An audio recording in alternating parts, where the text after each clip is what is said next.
মানুষকে কখনোই নিজের সম্পর্কে 100% বলবেন না। নিজের সম্পর্কে 70% বলুন এবং 30% লুকিয়ে রাখুন। আপনি যেভাবে জীবনযাপন করতে চান তা করুন, কারণ আপনার যত্ন নেওয়ার লোকেরা প্রতিটি পদক্ষেপেই আপনার সাথে থাকতে পারবে না। মানুষ চলে গেলে খারাপ লাগে না, কিন্তু চলে গিয়ে অন্যর হয়ে গেলে খারাপ লাগে। তার স্বাদ ছেড়ো না যার সময় খারাপ যাচ্ছে, তার স্বাদ ছাড়ো যার মানসিকতা খারাপ।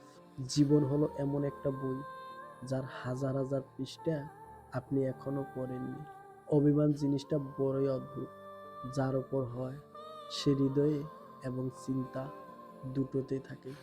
বর্তমান বাজারে সব কিছুর দাম বেড়ে গেছে, কিন্তু দুটো জিনিসের দাম আজও বাড়েনি, বিশ্বাস ও ভালোবাসা। কারণ এই দুটোর দাম আগেও কেউ দিত না, আর আজও কেউ দেয় না। একটা সম্পর্ক গড়তে অনেক কিছু লাগে, কিন্তু সম্পর্ক বাঁচিয়ে রাখতে যা যা লাগে তার মধ্যে একটা হলো টাকা। টাকা দিয়ে সব কিছু কেনা গেলেও যোগ্য, সম্মান আর খাঁটি ভালোবাসা কখনো কেনা যায় না।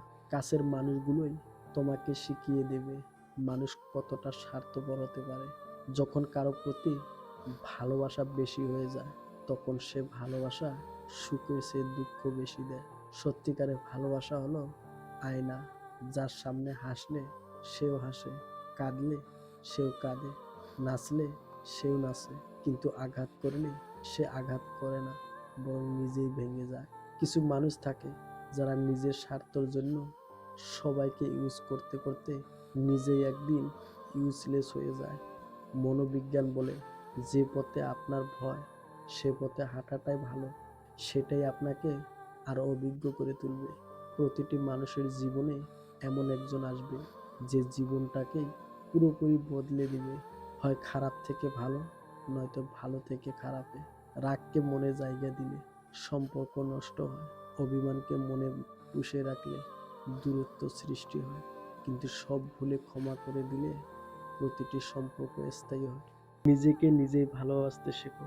এই দুনিয়ার ঋতু পরিবর্তনের মতো মানুষও বদলে যায়। মানুষের যখন অনেক মানুষ হয়ে যায়, তখন তারা পুরাতন মানুষদের আগের মতো গুরুত্ব দেয় না। ইসলামে স্ত্রী ছাড়াও দাসীর সাথে সহবাস করা বৈধ করা হয়েছে। কাউকে ছেড়ে যাওয়া খুব সহজ, কিন্তু ভুলে যাওয়া অনেক কঠিন।